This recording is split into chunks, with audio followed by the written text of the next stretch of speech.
अब समय है छत्तीसगढ़ की हर छोटी बड़ी खबरों पर फटाफट नजर डालने का। तो चलिए देखते हैं छत्तीसगढ़ की तमाम छोटी बड़ी खबरें फटाफट अंदाज में। अयोध्या में रामलला के दर्शन के लिए बुधवार को मुख्यमंत्री विष्णुदेव साय रायपुर से ट्रेन को हरी झंडी दिखाकर करेंगे रवाना। दोपहर 1 बजे रायपुर रेलवे स्टेशन में आस्था एक्सप्रेस ट्रेन अयोध्या के लिए होगी रवाना, जिसमें महिला, पुरुष, युवा, बच्चे सभी भगवान श्री राम के दर्शन करेंगे लाभ। सीएम साय के साथ संस्कृति मंत्री बृजमोहन अग्रवाल, स्थानीय विधायक और जनप्रतिनिधि होंगे शामिल। कांग्रेस की भारत जोड़ो न्याय यात्रा का सूरजपुर में कार्यकर्ताओं ने किया भव्य स्वागत।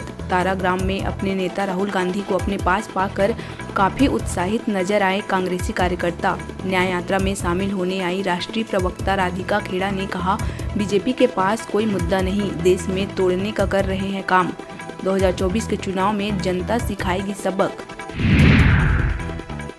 भारत जोड़ो न्याय यात्रा के दौरान ड्यूटी में तैनात पुलिस जवानों से अभद्र व्यवहार करने पर रायगढ़ के पूर्व विधायक प्रकाश नायक को प्रदेश कांग्रेस अध्यक्ष दीपक बैज ने थमाया नोटिस। 3 दिनों के भीतर मांगा जवाब। बता दें कि न्याय यात्रा के दौरान रायगढ़ के रेंगारपाली कार्यक्रम स्थल पर पूर्व विधायक ने पुलिस जवानों के साथ किया था अमर्यादित एवं अभद्र व्यवहार।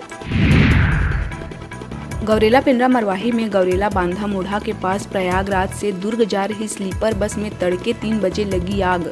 ब्रेक से चिंगारी निकलने के बाद पिछले टायर में आग लगने से देखते ही देखते धू धू कर जलने लगी पूरी बस। हादसे के समय बस में करीब 70 यात्री थे सवार। ब्रेक शू के गर्म हो जाने के कारण हुआ हादसा। दुर्ग भिलाई के स्मृति नगर चौकी क्षेत्र में ब्यूटी पार्लर संचालिका से दुष्कर्म करने वाले युवक को पुलिस ने किया गिरफ्तार। आरोपी मोहम्मद आरिफ रजा ने दोस्ती के बहाने नशीली चाय पिलाकर युवती से किया था दुष्कर्म, फिर आपत्तिजनक वीडियो बनाकर ब्लैकमेल और धमकी देकर बार बार किया शोषण। जगदलपुर सिटी कोतवाली क्षेत्र के सर्किट हाउस में एक 70 साल के बुजुर्ग एनआरआई की हुई मौत। मृतक अनिल पटेल मूलतः गुजरात के थे निवासी, हालांकि पिछले कई सालों से लंदन में कर रहे थे निवास। महुआ प्रोसेसिंग के काम के सिलसिले में आए थे जगदलपुर। फिलहाल मामले की जांच में जुटी है पुलिस। बलरामपुर वाड्रफ नगर चौकी पुलिस को बीती शाम अवैध शराब परिवहन मामले में मिली बड़ी सफलता। पिकअप वाहन में मध्य प्रदेश से छत्तीसगढ़ लाई जा रही बड़ी मात्रा में अवैध शराब को किया गया जब्त शराब की कीमत आंकी गई है लगभग 3 लाख रुपए। वाहन चालक रमजान अंसारी और एक अन्य सहयोगी रहमान अंसारी को न्यायालय में पेश कर भेजा गया जेल। जांजगीर चांपा जिले के अमरतल गांव के NH 49 में सड़क किनारे खड़े ट्रेलर वाहन के पीछे टकराई यात्रियों से भरी तेज रफ्तार बस। तेज रफ्तार के कारण नहीं दिखा वाहन। हादसे में 15 लोगों को आई है चोट, जिसमें 13 लोगों की हालत गंभीर होने पर बिलासपुर सिम्स किया गया है रेफर। राजधानी के हाइपर क्लब में गोली चलने का सदन में उठा मामला।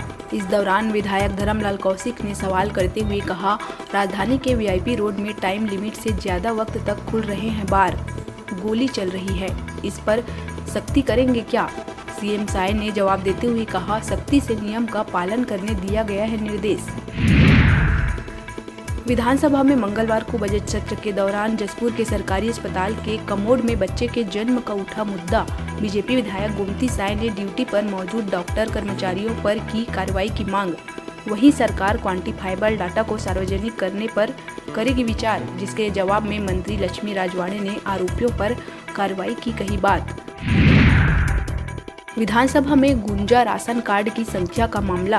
भाजपा विधायक मोतीलाल साहू ने सवाल किया कि कांग्रेस सरकार ने 40 लाख परिवारों को गरीबी रेखा से बाहर लाने का किया था दावा, क्या गड़बड़ी की, करेंगे जांच? इस पर मंत्री दयालदास बघेल ने शिकायत आने पर जांच करने की कही बात। छत्तीसगढ़ व्यावसायिक परीक्षा मंडल द्वारा शैक्षणिक सत्र 2024-25 के लिए प्रवेश परीक्षाओं की तारीखें कर दी गई है घोषित। इस बार व्यापम की प्रवेश परीक्षाएं 30 मई से हो रही हैं शुरू। 23 जून तक चलेंगी परीक्षाएं। पिछले वर्ष की तुलना में इस वर्ष निर्धारित समय पर हो रही है व्यापम की परीक्षाएं, लेकिन परीक्षा के लिए आवेदन जमा करने की व्यापम बाद में देगी जानकारी। छत्तीसगढ़ के स्कूलों में वैलेंटाइन डे के दिन होगी पेरेंट्स की पूजा। इसे लेकर शिक्षा विभाग ने जारी किया आदेश। 14 फरवरी को हर सरकारी स्कूल में मनाया जाएगा मातृ पितृ पूजन दिवस। साथ ही बसंत पंचमी के अवसर पर होगी सरस्वती पूजा। स्कूलों में अपने अभिभावकों के साथ आएंगे विद्यार्थी। सीएम साय ने कहा, हम बच्चों को देना चाहते हैं अच्छे संस्कार। सुकमा के जगरगुंडा थाना क्षेत्र में अगवा किए गए 4 मजदूरों को नक्सलियों ने तीसरे दिन किया रिहा। मजदूरों के परिजनों ने नक्सलियों से की थी रिहाई की अपील। बता दें कि सुकमा जिले के जगरगुंडा इलाके के टेकलगुड़ा जोन्नागुड़ा में जल जीवन मिशन के काम के दौरान नक्सलियों ने 4 लोगों को कर लिया था अगवा। राजधानी में एक गिरोह एसिड डालकर कुत्तों को कर रहा है घायल। ऐसे ही एसिड अटैक में घायल एक कुत्ते की हो गई मौत। शहर के अवंती विहार के सेक्टर 2 क्षेत्र में एक परिवार के कुछ लोगों ने कुत्तों के ऊपर एसिड डाला और लगातार उनको मारने की व्हाट्सएप ग्रुप में की जा रही है प्लानिंग। पशु प्रेमी ने इस मामले की एसपी से की है शिकायत। अभी वक्त हो चला है छोटे से ब्रेक लेने का, तो देखते रहिए न्यूज़ 36 छत्तीसगढ़ की आवाज़।